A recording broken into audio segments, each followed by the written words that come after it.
देखें 29 जनवरी shift 1 IIT main 2025 question number 8।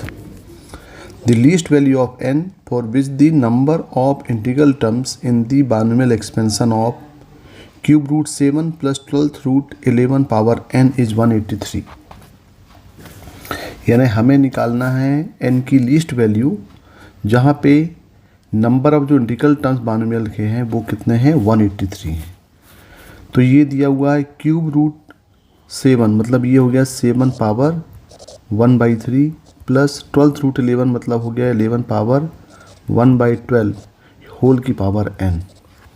अब देखें हमें बाइनोमियल एक्सपेंशन का जनरल टर्म्स मालूम है क्या होता है। यदि हमारे पास कोई बाइनोमियल एक्सपेंशन दिया है x plus y raise to power n तो इसका जनरल टर्म होता है TR+1 equal to n combination r x raise to power n minus r n y की पावर r। यदि x प्लस वाई की power n है तो इसमें नंबर ऑफ टर्म जो होंगे वो n+1 होंगे। यदि x प्लस वाई की पावर 2 है तो उसमें नंबर ऑफ टर्म्स 3 हो जाएंगे। तो यहाँ देखें, यहाँ पे पहले हम इस एक्सपेंशन बाइनोमियल एक्सपेंशन का हम निकालते हैं जनरल टर्म। तो देखें इसका जनरल टर्म क्या हो जाएगा। इसका जनरल टर्म होगा TR+1 equal to n combination r। अब यहाँ पे x जो है वो क्या है x power 1/3 power n minus r n 11 power 1/12 power r। इसको सिंप्लीफाई करेंगे तो ये होगा n combination r 7 power n minus r/3 और 11 पावर r/12। अब यहाँ पे बोल रहा है इंटीग्रल टर्म्स, तो फॉर इंटीग्रल टर्म्स जो है वो r जो है वो मल्टीपल ऑफ 12 होना चाहिए भाई, तभी ये पॉसिबल होगा। तो for integral terms r must be multiple of 12। यानी r क्या क्या हो सकता है, r की वैल्यू 0 हो सकती है, 1 12 हो सकती है, 24 हो सकती है, 36 मतलब पूरा। तो यहाँ पे तो हम बोल सकते हैं कि r जो है r equal to in the form of 12 k होगा, जहाँ पे k क्या है, k बिलोंग्स टू हम बोल सकते हैं होल नंबर 0 1 2 3 4 5। अब जो यहाँ पे टोटल वैल्यूज ऑफ r वो कितना दिया हुआ है, देखें यहाँ पे टोटल जो वैल्यू दिया हुआ है वो दिया हुआ है 183। तो total value of r that is equal to 183।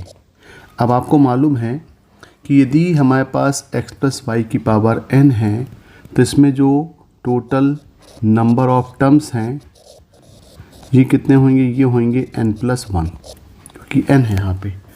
तो यहाँ पे जो r इक्वल टू 183 हम ले रहे हैं, तो जो मैक्सिमम वैल्यू हम लेंगे तो मैक्सिमम ऑफ r क्या होगा, इसमें maximum of r equal to ये होगा, क्योंकि स्टार्टिंग 0 से होती ही है, तो ये हो जाएगा 12 इंटू 182।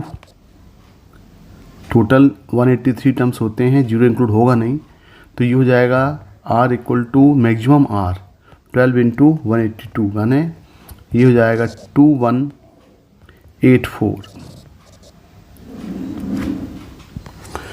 तो मिनिमम ऑफ n कितना हो जाएगा जब r मैक्सिमम होगा, दैट इज़ 2184। ये आपका आंसर हो जाएगा। तो देखें भाई इसका आंसर क्या होगा, इसका आंसर हो जाएगा 2184 यानी ये 1 होगा। अब देखें भाई इस क्वेश्चन का हम एक शॉर्टकट भी आपको बताते हैं। देखें शॉर्टकट देखें यदि यहाँ पे इसको हम देखते हैं तो इसका शॉर्टकट देखें, हमें निकालना है least value of n when the sum of all the integral of 7 raise to power 1/3 plus 11 power 1/12 power n। तो इसका शॉर्टकट में एक फार्मूला हम डेवलप यहाँ पे देखते हैं। ये होता है कि इसका जो लीस्ट वैल्यू होगी वो क्या हो जाएगी, देखें यहाँ पे, ये इसको ले सकते हैं n अपॉन, देखें 3 और 12 का जो एलसीएम होगा वो कितना होगा, वो हो जाएगा 12। तो हम क्या लेते हैं, n total power dividing by 12, ये इसका greater integer function plus 1 add कर देते हैं इसमें, यानी ये हम लेते हैं एलसीएम ऑफ 3 and 12, जो कि कितना आ रहा है, ये 12 आ रहा है। लेकिन यदि आपका जो क्वेश्चन यदि फॉर्म में होगा कि हमारे पास यदि यहाँ पे 1/4 और ये पावर 1/5 हो जाए, तो उस केस में, यानी यदि यहाँ पे 4 और 5 हो जाए तो उस केस में 20 होगा, तो उस केस में 1 ऐड नहीं करेंगे, फिर हम क्या करेंगे, n/12 ही रहने देंगे इसको। ये क्लियर हो रहा है, क्योंकि यहाँ पे 3 और 4 दोनों में कॉमन फैक्टर हैं, 12 का भी एक फैक्टर 3 है, तो यहाँ पे हम +1 ऐड करेंगे। लेकिन जब यदि यहाँ पे क्वेश्चन हो जाए 7 पावर 1/4 और 11 पावर 1/5, तो 4 और 5 का एलसीएम जब 20 होगा, तो यहाँ पे फिर हम क्या लेंगे, यहाँ पे n अपॉन, ये 12 नहीं, n अपॉन यहाँ पे क्या होगा, ये 20 होगा। तो अब ये कितना दिया हुआ है, ये किसकी वैल्यू निकाल रहे हैं हम, ये निकाल रहे हैं, ये हम निकाल रहे हैं the least value of n for which the number of integral values of 183। तो ये जो है ये 183 है, यानी n अपॉन 12 का बॉक्स प्लस 1 इक्वल टू 183। तो यहाँ पे हो जाएगा n अपॉन 12 का बॉक्स, ये इक्वल टू हो जाएगा ये 182। और जब 182 होगा, इसका मतलब क्या हुआ कि ये 182 less than equal to n/12 less than, ये हो जाएगा 183। ये 12 का मल्टीप्लाई कर दें यहाँ पे, तो ये होगा 2184 less than equal to n less than 2196। तो n की जो लीस्ट वैल्यू होगी, मिनिमम वैल्यू होगी, वो कितनी हो जाएगी, 2184 हो जाएगी। तो इस मेथड से भी हम डायरेक्ट इस क्वेश्चन को सॉल्व कर सकते हैं। तो इसका जो आंसर, वो आंसर कितना आ गया, 8 का 1 आ गया। Question number 9, the number of solutions of the equation 9/x minus 9/√x plus 2 in second bracket 2/x minus 7/√x plus 3 equal to 0। हमें इसके टोटल नंबर ऑफ सॉल्यूशंस निकालने हैं। तो देखिए यहाँ पे x दिया हुआ है, यहाँ पे √x दिया हुआ है, तो बेटर है कि इसमें हम सब्स्टिट्यूट कर दें। 1/√x को हम मान लेते हैं अल्फ़ा।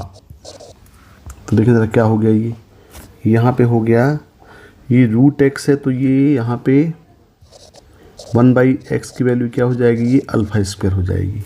तो यहाँ पे हो जाएगा 9α² माइनस 9α प्लस 2, और ये दूसरा, ये एक बाय क्वाड्रेटिक बन जा रहा है, ये हो जाएगा 2α² माइनस 7α प्लस 3 इक्वल टू 0।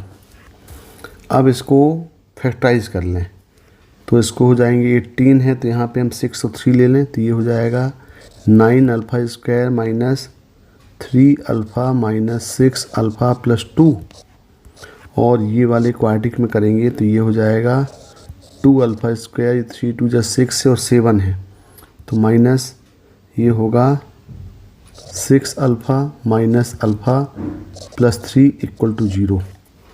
तो यहाँ पे हम 3α कॉमन ले लें, तो ये हो जाएगा 3α माइनस 1 और माइनस 2, 3α माइनस 1।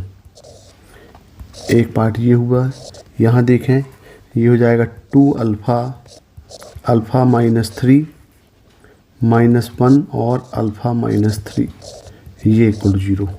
अब इसके फैक्टर्स बन गए, तो एक फैक्टर बन गया 3α माइनस 2 और 3α माइनस 1, यहाँ पे लगता है ये, और यहाँ पे हो जाएगा 2α माइनस 1 और α माइनस 3 इक्वल टू 0। यानी देखें यहाँ पे अल्फ़ा इक्वल टू क्या आ गया, अल्फ़ा इक्वल टू आ गया यहाँ पे 2/3, यहाँ पे अल्फ़ा इक्वल टू आ गया 1/3, यहाँ पे अल्फ़ा इक्वल टू आ गया 1/2, और यहाँ पे अल्फ़ा इक्वल टू आ गया 3। लेकिन हमें निकालना है x की वैल्यू, तो ये हो जाएगा 1/√x equal to 2/3 1/√x equal to 1/3, 1/√x equal to 1/2 और 1/√x इक्वल टू 3। स्क्वायरिंग करके रेसिप्रोकल कर दें तो यहाँ पे x इक्वल टू आ जाएगा ये 9/4, यहाँ हो जाएगा x इक्वल टू 9, ये हो जाएगा x इक्वल टू 4 और यहाँ हो जाएगा x इक्वल टू ये हो जाएगा 1/9। तो x की वैल्यू क्या क्या मिल गई, यहाँ पे x की वैल्यू मिल गई 9/4, 9, 4 और 1/9। यानी टोटल जो नंबर ऑफ सॉल्यूशंस हैं, नंबर ऑफ सॉल्यूशंस ये इक्वल कितने हो जाएंगे, 4 हो जाएंगे। तो देखिए इसका जो आंसर है ये आंसर 4 हो जाएगा ना 2 हो जाएगा। इजी क्वेश्चन था ये। Question number 10th, let y equal to yx be the solution और differential equation cos x into log cos x square dy plus sin x minus 3y sin x into log cos x into d x equal to 0 और x belongs to 0 से π/2 and if y π/4 equal to -1 upon log 2 then the value of y π/6।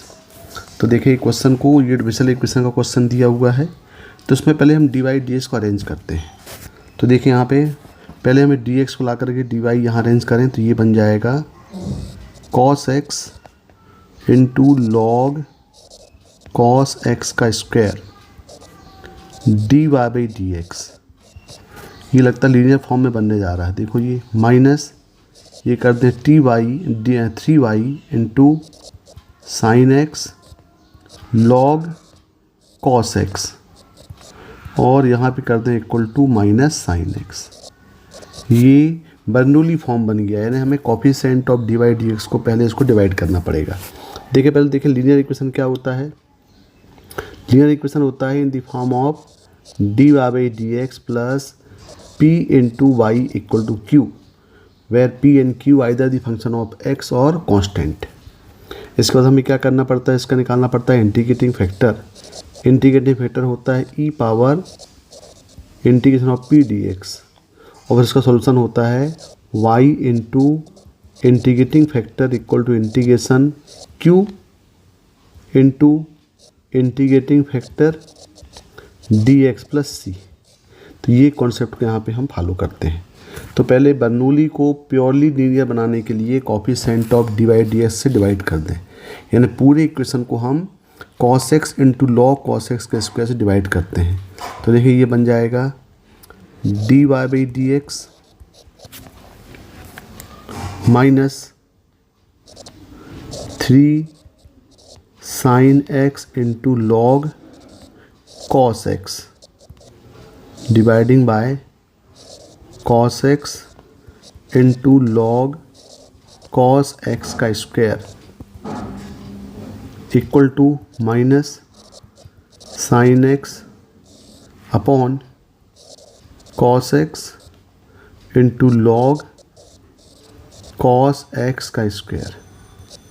तो यहाँ से क्या हो जाएगा, यहाँ से एक एक लॉग तो ये कैंसिल हो गए और साइन अपॉन कॉस यहाँ पे 10 बन गया, यहाँ भी 10 बन गया। मतलब इसका जो फॉर्म है ये फॉर्म हो गया dy/dx माइनस ये हो गया 3 tan x upon log cos x का स्क्वायर, नहीं स्क्वायर नहीं होगा आप क्योंकि एक स्क्वायर कैंसिल हो गया, इंटू y ये इक्वल टू माइनस ऑफ ये भी tan x अपॉन यहाँ हो गया log cos x का स्क्वायर। हम देखिए यहाँ पे log x दिया है तो हमें मालूम है कि minus of log cos x equal to होता है ये log ऑफ sec x। तो ये हम लगा करके cos को sec में कन्वर्ट कर सकते हैं। तो देखिए यहाँ पे तो ये हो जाएगा dy/dx प्लस हो जाएगा भी 3 tan x अपॉन ये हो जाएगा log sec x equal to minus tan x और ये स्क्वायर दिया हुआ है तो माइनस log sec x का स्क्वायर करेंगे तो आएगा log sec x का स्क्वायर। अब ये बन गया प्योरली लीनियर इक्वेशन। अब देखें इसमें p और q डिफाइन कर लें। तो p क्या है, p हो जाएगा 3 इंटू वाई, यहाँ मिस कर गए, तो p हो जाएगा 3 tan x upon log sec x और q हो जाएगा minus tan x upon log sec x का स्क्वायर। अब इसका हमें निकालना पड़ेगा इंटीग्रेटिंग फैक्टर। तो इसका जो इंटीग्रेटिंग फैक्टर होगा ये हो जाएगा e integration of 3 tan x upon log sec x into d x. अब हमें इसको इंटीग्रेट करना पड़ेगा। तो देखें यहाँ पे यानी तो इंटीग्रेट करने के लिए यहाँ पे हम क्या करते हैं, log sec x को t मान लें। यदि log sec x को t मानेंगे तो ये हो जाएगा 1/sec और sec का हो जाएगा sec tan, यानी यहाँ पे ये बन जाएगा tan x dx equal to हो जाएगा dt। तो ये बन जाएगा e power 3 upon t dt, यानी हो जाएगा e power 3 log sec x। तो ये बन जाएगा log sec x का होल क्यूब। तो इसका जो इंटीग्रेटिंग फैक्टर हो जाएगा ये हो जाएगा log sec x का होल क्यूब। अब लगाते हैं फॉर्म, इसका सॉल्यूशन क्या होता है, सॉल्यूशन होता है y into integrating factor equal to q into integrating factor dx plus c. तो यहाँ पे हो जाएगा ये y इंटू इंटीग्रेटिंग फैक्टर होगा log sec x का whole cube equal to integration q है minus tan x upon log sec x का स्क्वायर इंटू इंटीग्रेटिंग फैक्टर आ गया log sec x का क्यूब dx और ये हो गया प्लस सी। अब देखें यहाँ पे तो ये बन गया आपका y into log sec x का होल क्यूब इक्वल टू, यहाँ पे ये तो कैंसिल हो गया स्क्वायर और ये यानी 1 बचा, तो यहाँ पे बचा क्या बचा, ये बच गया minus of tan x into log sec x dx plus c हो गया। अब इसको हम डायरेक्ट इंटीग्रेट कर सकते हैं भाई। यदि हम log sec x को t मान लें तो 1 अपॉन sec x और sec x into tan x, यानी डायरेक्टली tan x dx बन जाएगा dt। तो ये हो जाएगा सिंपल t का इंटीग्रेशन t स्क्वायर बाई 2। तो डायरेक्ट हम लिख देते हैं इसको, ये बन जाएगा y into log sec x का क्यूब इक्वल टू ये हो जाएगा minus of log sec x का स्क्वायर बाई 2 और ये हो जाएगा प्लस सी। तो ये आ गया। अब देखें यहाँ पे, अब हमें निकालना है यहाँ पे c की वैल्यू। c के लिए क्या दिया हुआ है, c के लिए दिया हुआ है कि y pi by 4 equal to minus 1 upon log 2, यानी यदि हम x इक्वल पाई बाई 4 यहाँ पुट करें, x इक्वल टू यदि हम पाई बाई पुट करें तो यहाँ पे आपके पास y पाई बाई 4 ये इक्वल टू हो जाएगा -1 अपॉन log 2। तो ये y जो है एक्चुअली ये क्या है, ये y(x) है। यहाँ पे हम इसको अच्छे से लिखें यहाँ पे इसको, तो ये क्या एक्चुअली है, ये y(x) है ये। अब यहाँ पे पुट करेंगे तो क्या बन जाएगा, y पाई बाई 4 मतलब ये हो जाएगा -1 अपॉन log 2 इंटू यहाँ पे ये हो जाएगा log sec पाई बाई 4 होता है √2, तो log √2 की पावर ये हो जाएगा 3 इक्वल टू माइनस ये 1/2 और log sec x यानी sec पाई बाई 4 ये भी हो जाएगा √2, तो यहाँ भी आएगा log √2 का स्क्वायर और ये होगा प्लस सी। अब यहाँ से हम सी निकालें तो देखिए यदि यहाँ से सी निकालेंगे तो ये log को यदि हम सॉल्व करें कि भाई दिया हुआ है log √2 का क्यूब, ये मतलब हो गया, इसको लिख सकते हैं log 2 पावर 1/2 की पावर 3, यानी ये हो जाएगा 1/2 log 2 की पावर 3, और ये हो जाएगा 1/8 log 2 की पावर 3।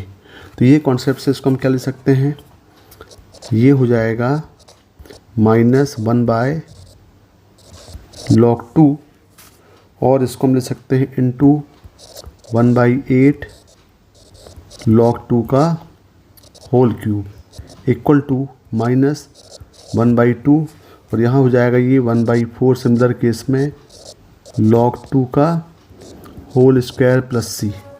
और यदि हम इसको हम सॉल्व करें तो दोनों ये कैंसिल हो जाएंगे। तो यहाँ पे जो c की वैल्यू है, ये c की वैल्यू कितनी आएगी, 0 आ जाएगी। और जब ये c 0 होगा तो यहाँ पे हम पुट कर दें, तो यहाँ पे पुट करेंगे तो ये वैल्यू हो जाएगी यहाँ पे yx into log sec x का whole cube equal to minus of log sec x का स्क्वायर बाय 2। अब देखें भाई, इसको हम सॉल्व करें तो देखें ये log स्क्वायर और ये कैंसिल होगा, यहाँ पे 1 बचेगा। तो सिंपल यहाँ पे yx इक्वल टू मिलेगा ये -1/2 log sec x, ये मिल गया yx की वैल्यू। अब यदि हम इसको sec को cos में कन्वर्ट कर सकते हैं, क्योंकि यहाँ पे माइनस दिया हुआ, तो ये क्या बन जाएगा, ये हो जाएगा yx equal to 1/2 of log cos x। ये आ गया भाई आपका yx की वैल्यू। अब हमें निकालना क्या है, हमें निकालना है वैल्यू ऑफ π/6। तो यहाँ पे हम x इक्वल टू π/6 अब यहाँ पे पुट कर दें।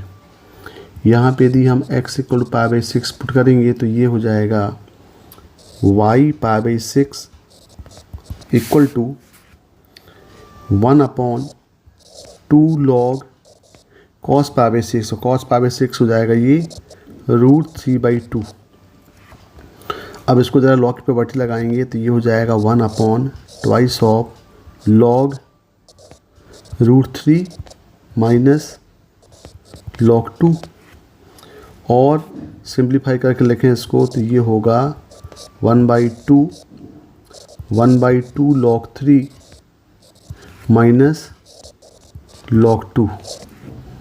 ब्रैकेट ओपन करेंगे तो ये होगा 1/2 कैंसिल, तो ये बन गया log 3 माइनस ये हो गया 2 log 2, और इसको हम क्या ले सकते हैं, 2 log 2 को log 4, तो 1/log 3 माइनस log 4। तो ये आएगा भाई आंसर। थोड़ा लेंदी क्वेश्चन है ये, तो देखें इसका आंसर 1/log 3 माइनस log 4 यानी 4 होगा। 10 का आंसर 4 होगा।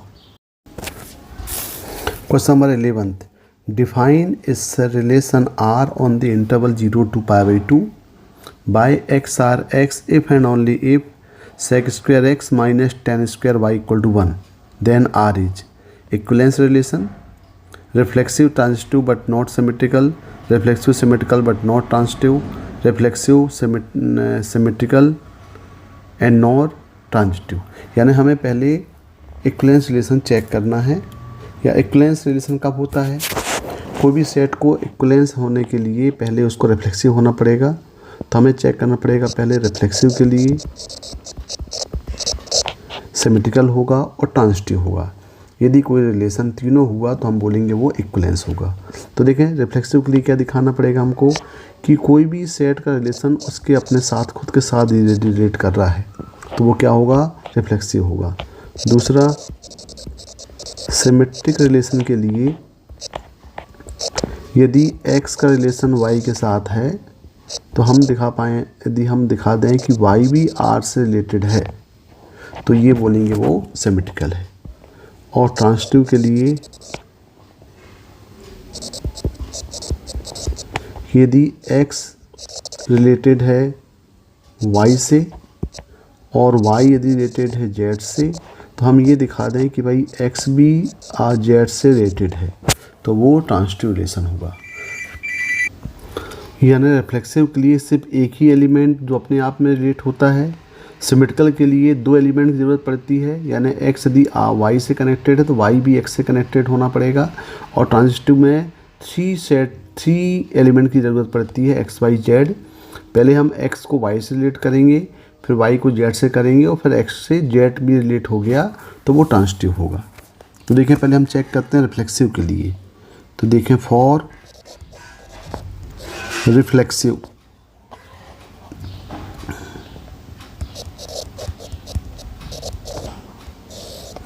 तो देखिए यहाँ पर रिफ्लेक्सिव के लिए क्या दिया हुआ है, हमारे पास यहाँ पे रिलेट किया हुआ है x आर y। तो हम क्या करते हैं, y के प्लेस में x पुट कर देते हैं, यानी पहले हम लिखते हैं देखो x आर y। तो ये रिलेट क्या किया हुआ है, इसको दिया हुआ है sec square x minus tan square y equal to 1। यदि यहाँ पे हम y equal to x put कर दें, यदि यहाँ पे y equal to x put करें, क्योंकि रिफ्लेक्सिव में एक ही एलिमेंट होना चाहिए, तो ये हो जाएगा x आर x, ये रिलेट हो जाएगा sec square x minus tan square x equal to 1, जो कि ट्रू है। और ये क्या है, ये ट्रू है। और जब ये ट्रू है इसका मतलब क्या हुआ कि R इज रिफ्लेक्सिव, यानी ये रिफ्लेक्सिव रिलेशन तो होगा। अब देखते हैं, अब हम चेक करते हैं सिमेट्रिकल के लिए। तो देखें ज़रा फॉर सिमेट्रिक, तो यहाँ पे हम लेके चलते हैं जो आपका डिफाइन किया हुआ है एक्स आर वाई। तो देखिए यहाँ पे एक्स आर वाई ये दिया हुआ है sec square x minus tan square y equal to 1। तो सेक स्क्वायर एक्स को हम क्या ले सकते हैं, सेक स्क्वायर एक्स को हम ले सकते हैं यहाँ पे 1 प्लस टेन स्क्वायर एक्स, और टेन स्क्वायर वाई को ले सकते हैं sec square y minus 1 equal to 1। और इसको सिंप्लीफाई करेंगे तो ये हो जाएगा 1 plus tan square x minus sec square y minus 1 equal to 1। तो ये 1 1 कैंसिल हो गए, और यहाँ पे मिल जाएगा सेक स्क्वायर वाई, देखिए माइनस माइनस ये प्लस हो जाएगा भाई, यहाँ पे देखो ये हो जाएगा प्लस 1, तो ये 1 ये कैंसिल हो जाएगा। अब इसको हम क्या ले सकते हैं, इसको ले सकते हैं यहाँ पे सेक स्क्वायर वाई माइनस ये हो जाएगा टेन स्क्वायर एक्स, ये इक्वल टू हो जाएगा 1। देखो ये रिजल्ट आ गया। और ये क्या है, यदि इसको हम रिलेट करें कि जब x R y sec square x minus tan square y equal to 1 है, तो देखो सेक स्क्वायर वाई यानी एक्स के प्लेस में वाई आ गया, वाई के प्लेस में एक्स आ गया, तो हम बोल सकते हैं ये आपका वाई आर एक्स बन गया। तो यही तो होता है सिमेट्रिक, कि भाई यदि आपके पास एक्स आर वाई है और हमने दिखा दिया है कि ये वाई आर एक्स हो गया, तो नाउ वी कैन से कि रिलेशन आर इज सिमेट्रिक, यानी सिमेट्रिक रिलेशन भी हो गया ये। अब देखते हैं थर्ड ट्रांजिटिव भी चेक कर लेते हैं। तो नाउ फॉर ट्रांजिटिव, इसमें हमें 3 एलिमेंट लेने पड़ेंगे एक्स वाई जेड। तो देखिए पहले हम लेके आपके पास डिफाइन है वही लेके चलते हैं, एक्स आर वाई ये इक्वल टू ये है sec square x minus tan square y equal to 1। अब यदि हम यहाँ पे वाई आर जेड ले लें, क्योंकि हमें 3 एलिमेंट लेने पड़ेंगे, यहाँ पे हम डिस्कस किए हैं कि हमें एक्स से वाई में और वाई से जेड में रिलेशन ले करके फिर उसको आपस में वाई एलिमिनेट करके हमें एक्स टू जेड में कनेक्ट करना पड़ेगा। तो देखें यहाँ पे कि वाई आर जेड ये हो जाएगा sec square y minus tan square z equal to 1। अब हम क्या करें, दोनों को आपस में ऐड कर देते हैं। यदि हम दोनों को ऐड करें तो देखिए यहाँ पे क्या हो गया, ये हो गया sec square x minus tan square y plus sec square y minus tan square z, ये इक्वल टू हो गया 2। अब देखें हमारी कोशिश होगी कि हम ये y को एलिमिनेट कर दें। तो y को एलिमिनेट करने के लिए ये tan स्क्वायर y को हम sec में कन्वर्ट कर दें। तो देखें यहाँ पे ये हो गया sec स्क्वायर x माइनस, इसको हम ले सकते हैं, ये हो जाएगा sec स्क्वायर y माइनस 1 और ये हो गया plus sec square y minus tan square z equal to 2। तो देखें यहाँ पे, तो ये बन गया आपके पास sec square x minus sec square y plus 1 plus sec square y minus tan square z equal to 1, यानी ये दोनों आपस में कैंसिल हो गए। जब कैंसिल हो गए तो यहाँ पे क्या आ गया, ये आ गया sec square x minus tan square z equal to, देखो ये तो 2 है, ये तो 2 माइनस 1 कितना हो गया, ये 1 हो गया, ये आ गया। और ये क्या बन गया, ये बन गया एक्स आर जेड, यानी यहाँ पे r क्या हो गया, r इज ट्रांजिटिव हो गया। तो जब कोई रिलेशन रिफ्लेक्सिव भी होता है, सिमेट्रिकल भी होता है और ट्रांजिटिव भी होता है, इसका मतलब वो सेट क्या होगा, सो रिलेशन सेट मतलब ये रिलेशन है, r इज इक्विवेलेंस।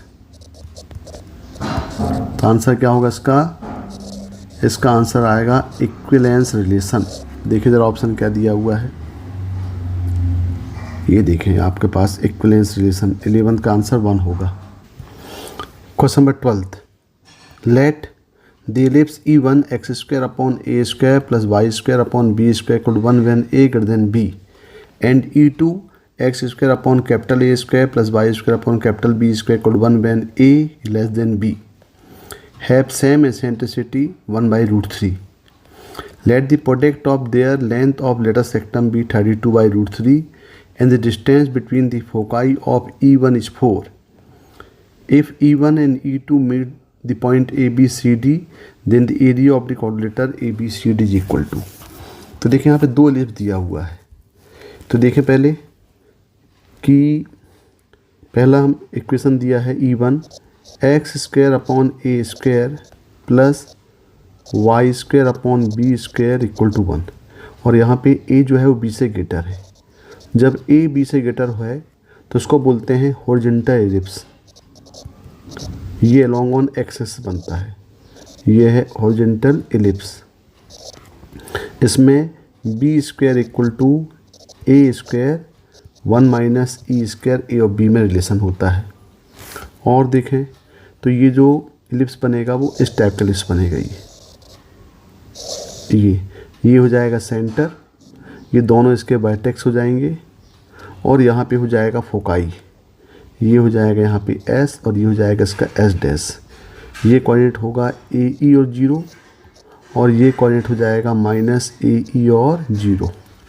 तो इसका जो डिस्टेंस बिटवीन फोकस होगा वो हो जाएगा 2AE और इसका जो लेंथ ऑफ लेटर सेक्टम है ये होगी twice of b square upon a. इतना इन्फॉर्मेशन दिया हुआ है।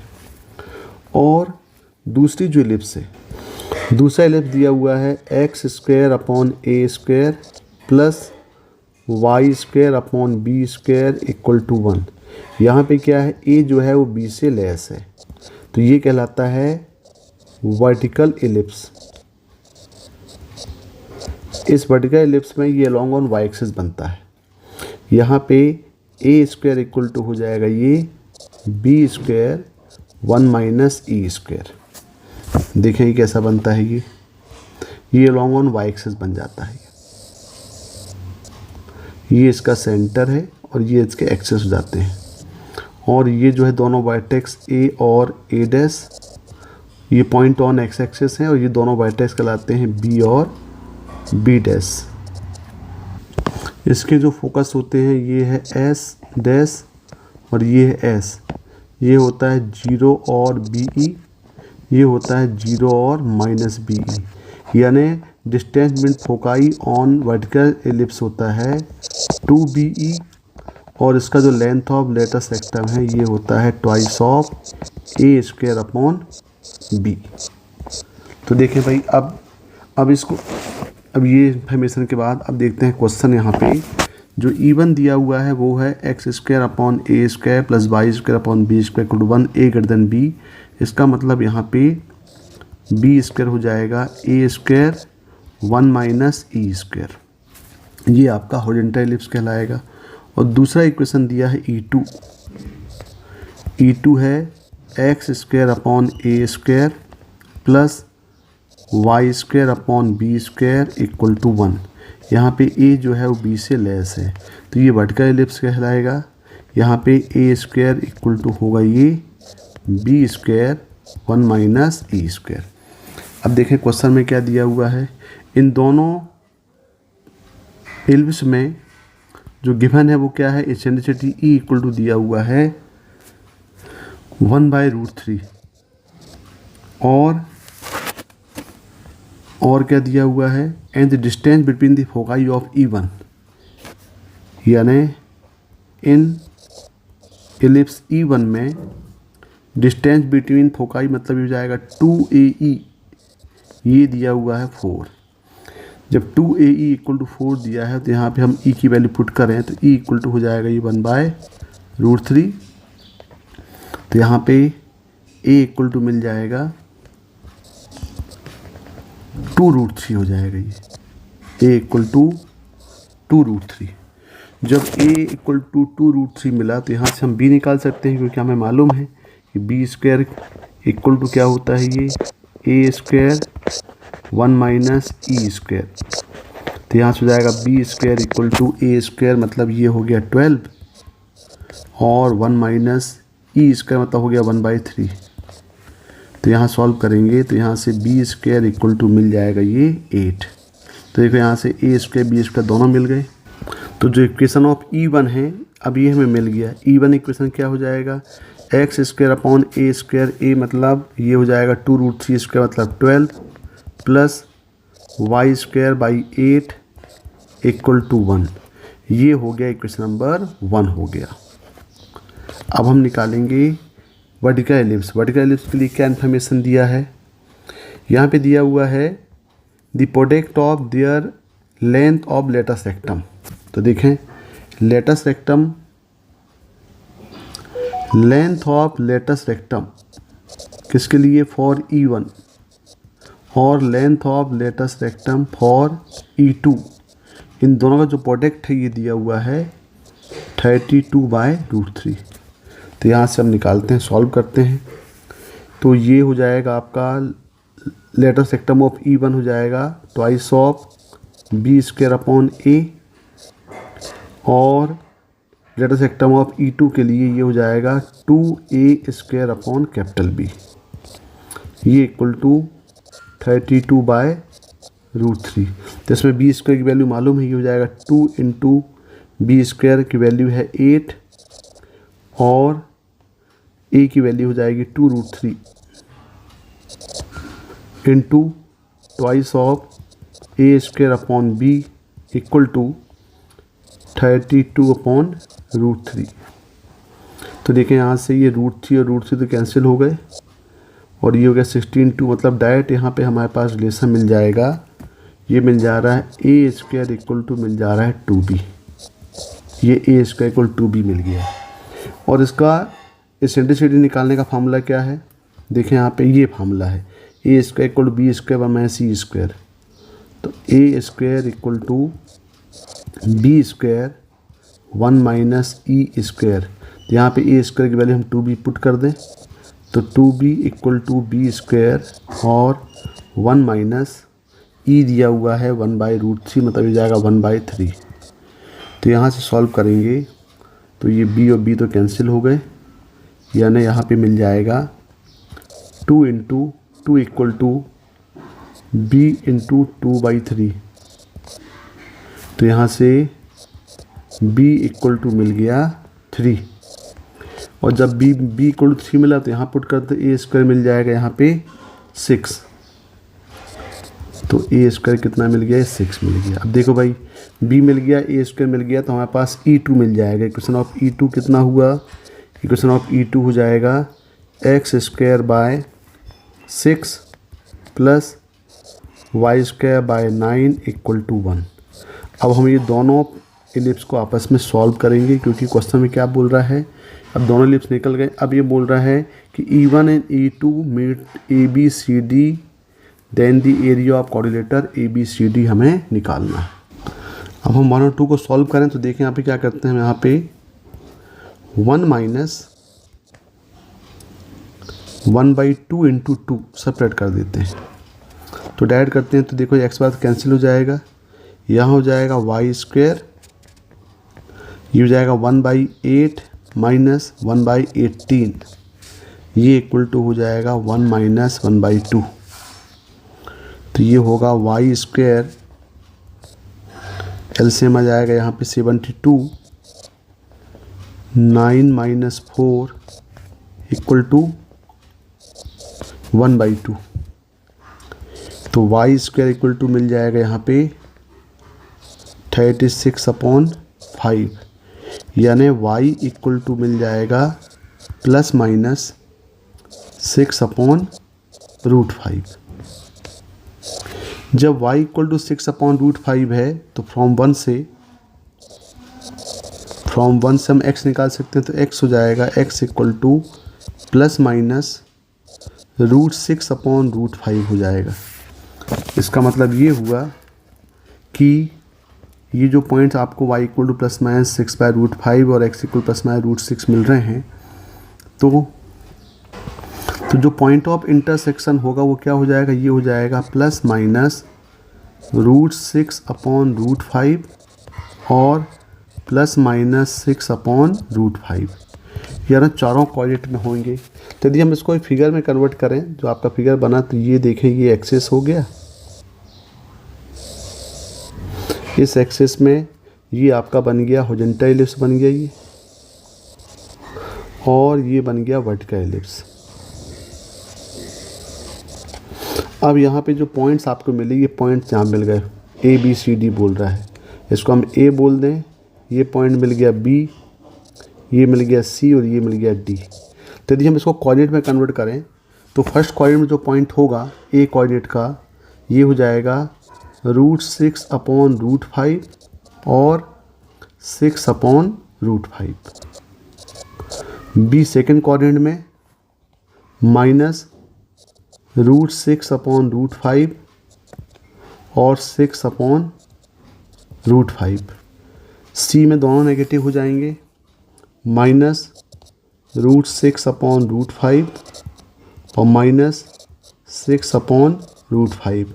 D कोऑर्डिनेट में x पॉजिटिव होगा, y नेगेटिव होगा, तो √6/√5 माइनस 6/√5।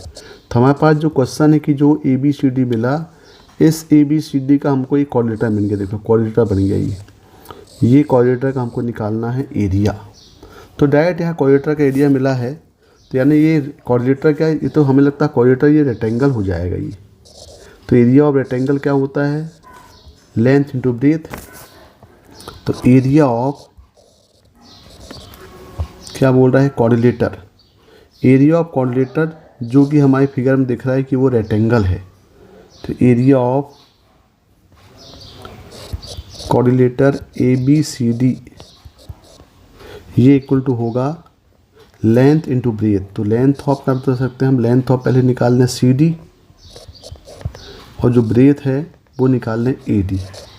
तो देखिए ज़रा इसमें लेंथ कितनी हो जाएगी, ये जो CD की लेंथ है, लेंथ ऑफ CD जो है ये पूरी लेंथ हो जाएगी। तो ये हो जाएगा आपका ट्वाइस ऑफ √6/√5 और लेंथ ऑफ, और यदि हम लेंथ ऑफ कर दें AD, तो ये AD की लेंथ हो जाएगी, लेंथ ऑफ AD ये हो जाएगा 6 और 6 + 12, ये हो जाएगा 12/√5। तो इसका एरिया हो जाएगा यहाँ पे 2√6/√5 इंटू 12/√5। तो ये सॉल्व करेंगे तो ये जाएगा 24√6/5। ये आपका आंसर होगा भाई। देखें जाए इसका आंसर क्या है, 24√6/5। तो क्वेश्चन नंबर 12 का जो आंसर है ये होगा 24√6/5, मतलब 4 होगा। Question number 13, consider N AP of positive integers whose sum of the first 3 terms in is 54 and the sum of the first 20 term lies between 1600 and 1800, then its 11 term is। यानी एक AP दिया हुआ है जिसमें सम of first 3 term दिए गए हैं। ले रहे हैं भाई फर्स्ट 3 टर्म का सम, हमने ले लिया T1 plus T2 plus T3। इन तीनों का सम कितना दिया हुआ है, ये दिया हुआ 54। यानी इसको हम बोल सकते हैं S3 कुल दिया हुआ है 54। और हमें मालूम कि SN क्या होता है AP का, SN इक्वल टू होता है n/2 2a plus n-1 into D। ये फॉर्मूला यहाँ पे हम अप्लाई करते हैं। तो देखिए यहाँ पे क्या हो जाएगा, ये हो जाएगा 3/2 2a प्लस 2d, ये इक्वल टू दिया 54। तो यहाँ पे हम 2 कैंसिल हो गया, तो यहाँ पे a प्लस डी की वैल्यू ये इक्वल टू हो गई यहाँ पे 18। देखिए ये एक रिलेशन मिल गया। अब देखें आगे क्या दिया हुआ है। अब यहाँ पे दिया हुआ है and the sum of the first 20 terms lies between 1600 and 1800, then it's 11 term is equal to. यानी the sum of the first 20 terms, यानी यहाँ पे दिया हुआ है T1 plus T2 plus T3 up to T20। ये जो टर्म ये लाई कर रहा है बिटवीन 1600 टू 1800 के बीच में। तो ये जो सम ऑफ 20 टर्म्स है इसको हम S20 बोल सकते हैं। तो ये हो जाएगा S20 less than 1600 less than 1800। पहले हम S20 को निकालते हैं। तो देखिए S20 कितना हो जाएगा, ये S20 equal to 20/2 2a plus ये हो जाएगा यहाँ पे 19d। अब देखें यहाँ पे हम a प्लस डी की वैल्यू मालूम है, तो यहाँ से हम a की वैल्यू निकाल लेते हैं। a इक्वल टू हो जाएगा ये 18 माइनस डी, यहाँ पुट कर दें तो ये हो जाएगा 10। यह हो जाएगा twice of, in place of a यहाँ पुट कर रहे हैं 18 माइनस डी प्लस 19d। तो ये हो जाएगा 10, यहाँ पे हो जाएगा ये 36 प्लस 17d। ये वैल्यू किसकी मिल गई, ये मिल गई S20 की। अब देखें कहाँ पे लाई कर रहा है, ये लाई कर रहा है 1600 और 1800 के बीच में। तो 1600 less than S20 less than 1800। तो यहाँ पे हो जाएगा 1600 लेस देन ये हो जाएगा, वैल्यू पुट कर दें 10 of 36 plus 17d is less than 1800। तो यहाँ पे देखें ये एक 1 0 यहाँ पे कैंसिल कर दें हम एक 0। तो यहाँ पे हो जाएगा 160 less than 36 plus 17d less than 180। तो 36 को ट्रांसफ़र कर दें तो ये हो जाएगा 124 less than 17d less than 180 minus 36 हो जाएगा 144। तो यहाँ से ये बन जाएगा 124/17 less than d less than 144/17। अब यदि हम इसको डिवाइड करेंगे तो 124 डिवाइड बाई 17 तो ये जाएगा 7 times 5/17 less than d less than ये हो जाएगा 8 ऑफ 8/17। अब देखिए यहाँ पे जो कॉमन डिफरेंस है वो मस्ट भी यहाँ पे क्या दिए हैं, दिस वन पॉजिटिव इंटीजर्स, तो डी यहाँ पे इंटीजर होना चाहिए। तो जब यहाँ पे डी इंटीजर होगा तो यहाँ पे डी की वैल्यू डी मस्ट भी इक्वल टू क्या आना चाहिए, 8 आएगा, क्योंकि ये 7 5/17 less than D less than 8/17। तो एक ही इंटीजर दिख रहा है, वो क्या है यहाँ पे 8 है, तो डी इक्वल टू क्या आ गया, 8 आ गया। अब हमें क्या निकालना है, अब हमको फाइंड करना है then it's find 11 terms find करना है, T11। तो देखें यहाँ पे तो D मिल गया, तो यहाँ से हम A भी निकाल सकते हैं। तो A कितना हो जाएगा, यहाँ से पुट करेंगे यहाँ पे, तो A इक्वल टू हो जाएगा 18 - 8, मतलब A इक्वल टू मिल जाएगा 10। A और D दोनों मिल गए। अब यहाँ पे हमको निकालना T11 11 टर्म्स, तो ये हो जाएगा A + 10D। तो A है 10 प्लस ये हो जाएगा 80, मतलब इसका जो आंसर वो आंसर कितना आएगा, इसका 90 आंसर आएगा। देखें क्वेश्चन नंबर 13 का आंसर 19, मतलब थर्ड होगा। Question number 14, let vector A equal to I + 2j + k and vector B equal to 2I + 7j + 3k। Let L1 vector R equal to -I + 2j + k + λA where λ belongs to R and L2 vector R equal to j + k plus mu b, mu belongs to R with two straight lines. If the line L3 passing through the point of intersection of L1 and L2 and is parallel to the vector A + b, then L3 is passing through the point। तो देखिए यहाँ पे दो vector A और vector B दिया हुआ है और दो लाइन गिवन है L1 और L2। दोनों लाइन के पॉइंट ऑफ इंटरसेक्शन से एक लाइन पास हो रही है L3 जो कि पैरेलल है A + B की। तो पहले हम वेक्टर A और वेक्टर B का सम निकाल लें। तो देखें यहाँ पे A + B दिया है, तो vector A + vector B equal to ये कितना हो जाएगा, ये हो जाएगा 3I + 9j और प्लस हो जाएगा ये 4k। तो देखिए पहले L1 और L2 के दोनों के पॉइंट ऑफ इंटरसेक्शन निकाल लेते हैं। तो देखिए क्या प्रोसीजर है इंटरसेक्शन निकालने के दोनों के। तो पहले यहाँ देखें वेक्टर R क्या है, ये L1 क्या है, L1 लाइन जो है ये vector R equal to -I + 2j + k + λ, vector E दिया हुआ है I + 2j + k। अब देखिए अब यहाँ पे हम इस लाइन में एक पॉइंट ले लेते हैं। तो let any point on line L1।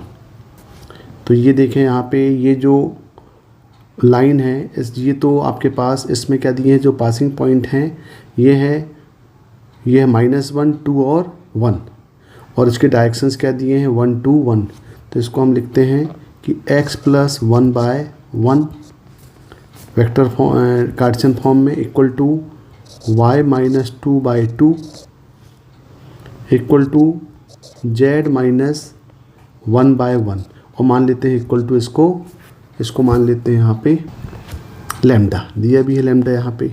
तो ये पॉइंट क्या मिल जाएगा, मान लो ये पॉइंट P है, तो ये पॉइंट मिल जाएगी लाइन L1 में लैम्डा -1, ये हो जाएगा 2λ + 2 और ये हो जाएगा λ + 1। अब देखें भाई, अब यहाँ पे ये तो L1 हो गया, बिल्कुल प्रोसीजर हम L2 के लिए कर लेते हैं।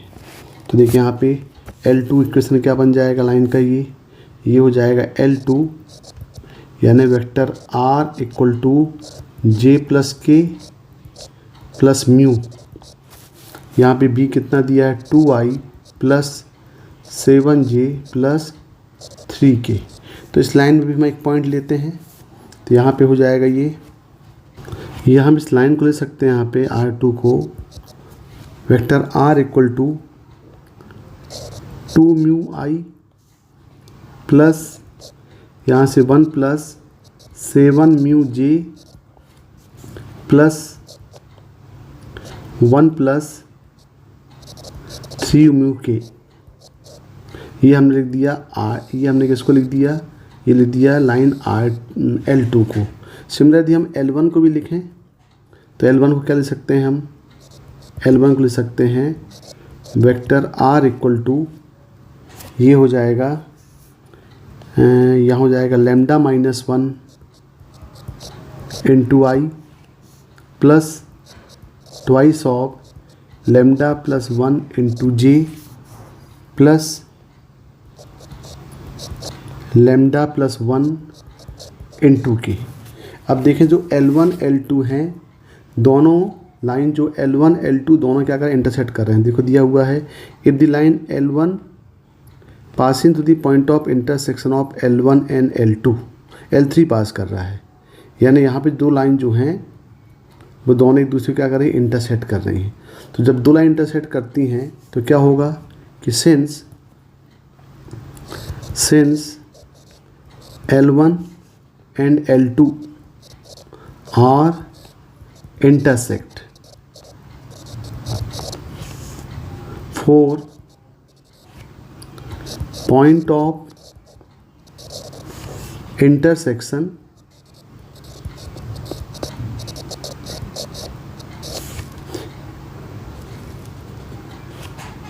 equating respective components। हम क्या करते हैं, दो लाइन इंटरसेक्ट करते हैं तो दोनों के जो करस्पॉन्डिंग कंपोनेंट्स को इक्वेट करते हैं, जिससे यहाँ पे आई कंपोनेंट क्या 2 म्यू है और यहाँ पे क्या दिया है लैम्डा प्लस 1। तो क्या हो जाएगा यहाँ पे, ये हो जाएगा lambda plus 1 equal to lambda minus 1, lambda minus 1 equal to 2 mu. ये हो गए आई के कोफिशिएंट्स। जे को इक्वेट करेंगे तो यहाँ पे मिल जाएगा twice of lambda plus 1 equal to 1 plus 7 mu, और कंपोनेंट के को यदि हम इक्वेट करेंगे तो ये हो जाएगा lambda plus 1 equal to 1 plus 3 mu. अब यदि हम इसको सॉल्व करें तो इसको मान लेते हैं ये इक्वेशन नंबर 1 है, ये इक्वेशन नंबर 2 है और इक्वेशन नंबर 3 है। तो यदि हम तीनों को सॉल्व करें फ्रॉम इक्वेशन 1, 2 एंड 3, तो इसलिए हम लैम्डा और म्यू निकाल सकते हैं। तो यहाँ पे आ जाएगा लैम्डा इक्वल 3 आएगा और म्यू इक्वल टू 1 आ जाएगा। ये देखें, अब ये लैम्डा इक्वल 3 मिला तो लैम्डा इक्वल 3 को हम यहाँ पे L1 जो पॉइंट हमने माना था वहाँ पे हम पुट कर रहे हैं। यदि यहाँ पे हम लैम्डा इक्वल 3 पुट करें तो जो P पॉइंट है, ये P पॉइंट क्या मिल जाएगा, ये हो जाएगा 2, 8 और ये हो जाएगा 4। मतलब ये हुआ कि यदि हम इसको एक रफ स्केच बनाएं तो यहाँ पे देखें ये जो लाइन है ये लाइन L2 है और यहाँ पे कोई लाइन क्या है L1 है। ये लाइन हो गई आपकी L1, दोनों इंटरसेक्ट कर रहे हैं कहाँ पे, पॉइंट P में। अब इस P से एक लाइन L3 पास हो रहा है, यहाँ से L3 का एक्सप्रेशन जिसका हमको निकालना है, जो जिसका डायरेक्शन जो है, ये डायरेक्शन किसके अलॉन्ग है, vector A plus vector B के अलॉन्ग है। तो हमने क्या किया है, P निकाल दिया। P पॉइंट क्या है, ये 2, 8 और 4 है। तो हम इक्वेशन ऑफ L3 निकाल सकते हैं, एक लाइन जो पॉइंट P से पास हो रहा है और जिसके डायरेक्शन रेशो जो है वो A प्लस B है। तो क्या हो गया यहाँ पे, जो इक्वेशन ऑफ L3 होगा, ये L3 क्या होगा कि पासिंग पॉइंट है इसका 2, 8 और 4, और इसका जो डायरेक्शन रेशियो है ये किसके अलॉन्ग है, ये है vector A plus vector B के। तो हमने वेक्टर A प्लस B की वैल्यू निकाल चुके हैं। यहाँ पे क्या आई है, ये है 3i plus 9j plus 4k, 3i plus 9j plus 4k। तो इसका हम निकाल लेते हैं इक्वेशन। तो देखिए इसका इक्वेशन वेक्टर फॉर्म में क्या हो जाएगा, ये L3 का इक्वेशन हो जाएगा vector R equal to 2i plus 8j plus 4k plus alpha कोई कांस्टेंट ले लें 3i plus 9j plus 4k। अब देखें भाई, ये इक्वेशन ऑफ L3 मिल गया। अब हमारा क्वेश्चन क्या है? हमारा क्वेश्चन है कि भाई इनमें से कौन से पॉइंट जो है L3 के इसको सेटिस्फाई कर रहा है। तो यहाँ पे हम 1 2 3 पुट करके वैल्यू पुट करेंगे। तो यहाँ पे हम जब अल्फ़ा इक्वल टू यहाँ पे 2 पुट कर रहे हैं तो जो पॉइंट आ रहा है वो क्या आ रहा है? ये आ रहा है 8i plus 26j plus 12k। जो किससे सेटिस्फाई हो रहा है? देखें, ये हो रहा है 8, 26 और 12, यानी किससे पास हो रहा है? ये 8, 26 और 12 से पास हो रहा है। तो इसका जो आंसर है, ये आंसर क्या हो जाएगा? इसका आंसर हो जाएगा 1। 14 का आंसर 1 होगा। Question number 15, the value of limit n tends infinity sigma k equal to 1 to n k cube plus 6k square plus 11k plus 5 upon factorial k plus 3। तो यहाँ पे क्या दिया हुआ है कि हमें पहले इस टर्म्स को सिंप्लीफाई करना पड़ेगा। तो देखिए यहाँ पे क्या दिया हुआ है, ये दिया है k cube plus 6k square plus 11k plus 5। तो देखिए यहाँ पे ये k cube plus 6k square plus 11k, ये कोई फॉर्म यहाँ पे अरेंज हो सकता है। देखिए यहाँ पे याद होना चाहिए ये कि k cube plus 6k square plus 11k plus 6 minus 1। तो ये इसके जो फैक्टर्स होते हैं k cube plus 6k square plus 11 plus 6k, ये फैक्टर याद होना चाहिए आपको। ये होते हैं k प्लस 1, k प्लस 2 और k प्लस 3 और ये माइनस 1। यानी यहाँ पे जो न्यूमरेटर हम ये चीज़ यहाँ पे रिप्लेस कर सकते हैं। तो देखिए यहाँ पे क्या बन जाएगा? Limit n tends to infinity sigma of k equal to 1 to n। यहाँ ले सकते हैं k plus 1, k plus 2, k plus 3 अपॉन, दोनों को हम सेपरेट कर दें तो ये हो जाएगा k प्लस 3 फैक्टोरियल माइनस यहाँ पे माइनस 1 अपॉन k प्लस 3 का फैक्टोरियल। अब देखें यदि हम इसको सिंप्लीफाई करें तो यहाँ पे आएगा limit n tends infinity sigma of k equal to 1 to n। यहाँ पे है k plus 1, k plus 2, k plus 3 अपॉन, इसको यदि हम इस फैक्टोरियल को सॉल्व करें तो क्या हो जाएगा? ये k plus 3, k plus 2, k plus 1 और ये हो जाएगा k factorial minus 1 upon k plus 3 factorial. अब यहाँ देखें आप, तो ये तीनों टर्म जो होगा यहाँ से कैंसिल हो गए। यानी यहाँ पे अगला स्टेप क्या बचा? ये लिमिट। अब देखें यहाँ पे लिमिट n टेंस इन्फिनिटी और सिग्मा, यदि इन दोनों को कंबाइन करें तो इसको हम क्या ले सकते हैं भाई? इसको ले सकते हैं सिग्मा k इक्वल टू 1 से लेके इन्फिनिटी, ये हम डायरेक्ट ले सकते हैं इसको।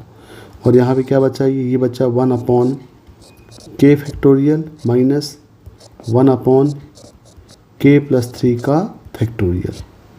अब यदि हम इसको वैल्यू यहाँ पे पुट करें तो क्या आएगा? ये पहले यहाँ पे आएगा 1 पुट करेंगे तो आएगा 1 माइनस, पहले पूरा इसको लिख लें।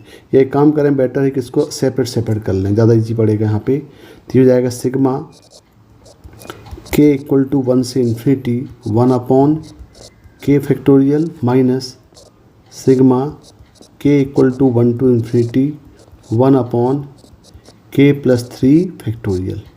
अब यदि हम एक्सपेंड करेंगे तो देखिए यहाँ पे क्या आएगा?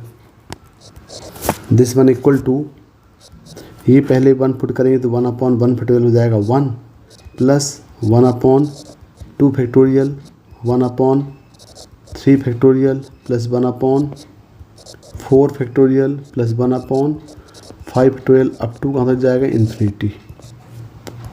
और माइनस यहाँ पे करेंगे 1 पुट करेंगे तो ये होगा 1 upon 4 factorial plus 1 upon 5 factorial plus 1 upon 6 factorial up to infinity. अब यहाँ पे देखें तो देखें 1/4 फैक्टोरियल ये कैंसिल हो जा रहा है, ये 5 भी कैंसिल हो जा रहा है, ये सब टर्म कैंसिल हो जा रहे हैं। यानी यहाँ पे क्या बच रहा है, ये बच रहा है 1 + 1/2 फैक्टोरियल होता है 1/2, 1/3 फैक्टोरियल होता है 1/6। यदि इसको हम सॉल्व करेंगे तो इसका एलसीएम आएगा यहाँ पे 6, ये होगा 6 + 3 + 1 यानी हो गया 10/6। तो इसका जो आंसर हो, ये आंसर कितना होगा, 5/3 होगा। देखें भाई इसका आंसर क्या है, इसका आंसर दिया 5/3 मतलब 15 का आंसर 4 होगा।